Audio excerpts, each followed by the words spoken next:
குடும்பத்தை எடுத்துக்கங்க. குடும்பம் சந்தோஷமாக இருக்கணும்னா பொருளாதாரம் ரொம்ப அவசியம். மாதத்தில் 15 நாள் ரொம்ப சந்தோஷமாக இருப்பாங்க. அந்த 15 நாள் சம்பளம் வாங்கின நாட்களாக இருக்கும். மீதி 15 நாள் அப்படி இப்படி இருப்பாங்க. ஐயா, கணவர் சம்பளத்தை வாங்கிட்டு வந்து மனைவி கையில் கொடுப்பாரு.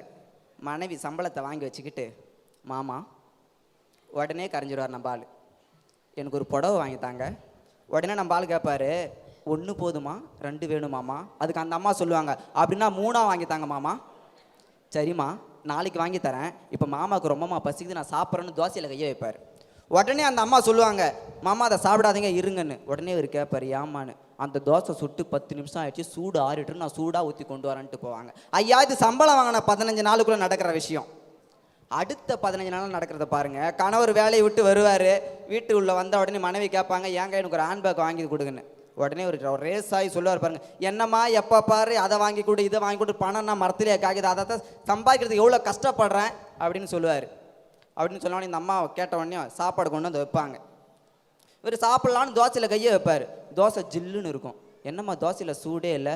காலையில் சுட்ட தோசை எப்படி சூடாக இருக்கும்?